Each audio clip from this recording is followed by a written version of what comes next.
Imagina só, e se o mundo da física quântica e o universo do inconsciente humano não fossem tão diferentes assim? Parece loucura, né?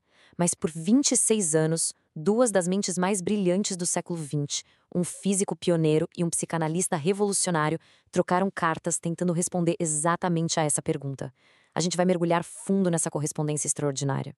Olha só essa frase, que é o coração de tudo. Em 1947, o físico Wolfgang Pauli manda essa pergunta, essa provocação, para o psicanalista Carl Jung. E sabe, isso não era uma curiosidade qualquer, não. Era o ponto alto de uma jornada intelectual imensa que buscava uma realidade unificada, um lugar onde as leis do átomo e os mistérios da alma pudessem, quem sabe, falar a mesma língua. Então, para a gente entender como eles chegaram nessa ideia tão ousada, a gente vai passar por 5 estágios principais dessa colaboração. A gente começa com a crise de um físico. Depois, os sonhos da física moderna. Aí, como eles tentaram traduzir o inconsciente, a busca pela sincronicidade e, por fim, a ideia de um mundo só, unindo mente e matéria. Tudo começa em 1932. De um lado, Wolfgang Pauli, um gênio, um dos maiores físicos teóricos do mundo, no auge da carreira. Só que a vida pessoal dele estava em ruínas. E aí, em um momento de desespero, ele procura a ajuda de ninguém menos que o famoso psicanalista Carl Jung. Mal sabia ele que aquela relação que começou como terapia ia se transformar numa das parcerias intelectuais mais fascinantes do século. Pensa bem, nesses dois personagens. De um lado, a gente tem o Carl Jung, o grande explorador do mundo interior, dos sonhos, dos arquétipos, do inconsciente coletivo. E do outro, Wolfgang Pauli, o mestre do mundo exterior, das partículas subatômicas, da mecânica quântica, das forças da natureza. Eram, assim, dois universos que pareciam opostos, né? E eles estavam prestes a colidir. E que colisão, hein? A relação deles durou, pasmem, 26 anos. O que começou como terapia virou uma troca de cartas profundíssima. Eles analisavam sonhos, física, alquimia e até a própria estrutura da realidade. Foi uma amizade intelectual que realmente desafiou os limites da ciência daquela época. Mas o começo de tudo foi, olha, surpreendentemente normal. As primeiras cartas, lá de 1932, eram super burocráticas, sabe?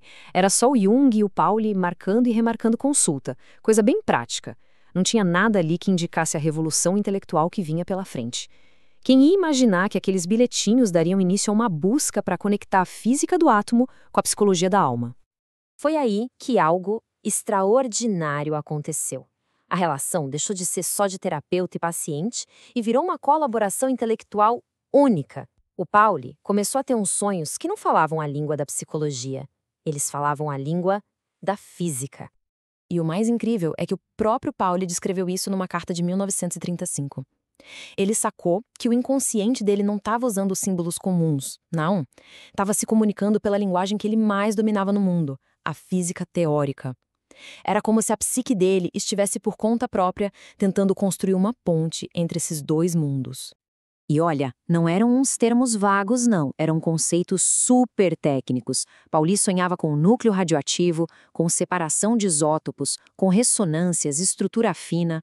Para o Jung, isso foi revolucionário, porque sugeria que o inconsciente não era só um porão de memórias pessoais. Ele podia expressar verdades objetivas universais sobre a realidade, usando a física como uma grande metáfora. A partir daí, eles começaram uma tarefa, assim, notável. Eles decidiram criar um tipo de dicionário compartilhado, quase uma pedra de Roseta, para traduzir os símbolos da física para a linguagem da psicologia, e o contrário também. Isso foi literal. Em um anexo de uma carta de 1935, o Pauli chegou a criar uma tabela de tradução. Por exemplo, ele propôs que o núcleo radioativo dos sonhos dele simbolizava o self, o centro da psique. As ressonâncias físicas seriam como cair em um arquétipo psicologicamente.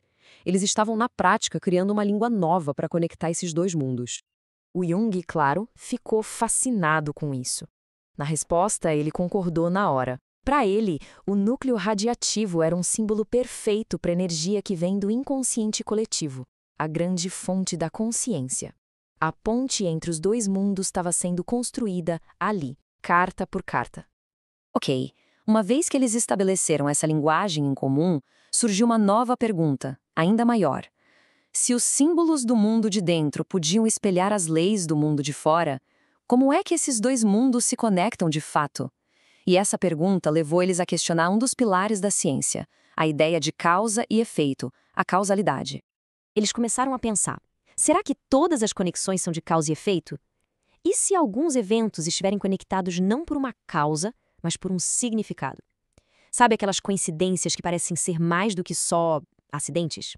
Coincidências significativas? Essa pergunta levou eles à ideia mais famosa de todas. E foi assim que eles chegaram no conceito de sincronicidade. E, veja bem, a ideia aqui não é mágica, é para ser um princípio que organiza a realidade. Um tipo de elo que conecta os eventos não pela causa, mas pelo significado que eles têm em comum, funcionando lado a lado com a causalidade que a gente já conhece. Para deixar isso mais concreto, eles usaram um caso famoso do consultório do Jung.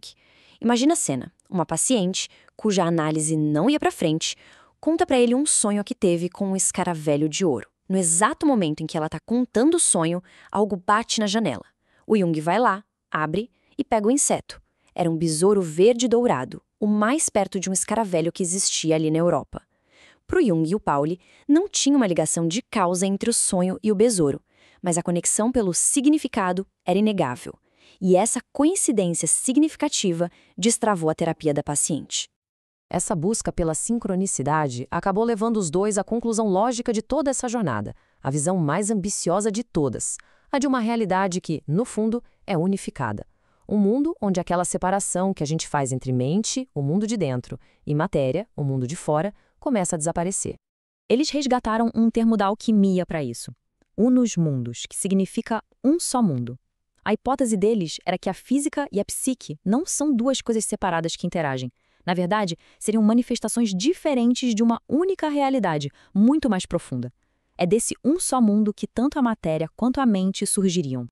E é aqui que o Pauli faz uma conexão impressionante com a própria área dele. Ele sabia, como físico quântico, que o simples ato de observar um sistema muda o sistema. O observador nunca é neutro.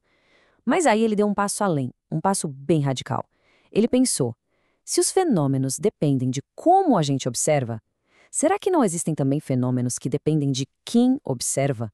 Da psique única daquele cientista em particular? E é essa a grande questão que essa correspondência toda deixa pra gente. Depois de 26 anos de diálogo, o Pauli e o Jung não deixaram respostas prontas, mas sim uma pergunta muito mais profunda. Se a mente e a matéria são só dois lados de um único mundo, então, talvez a equação que descreve a realidade ainda não esteja completa.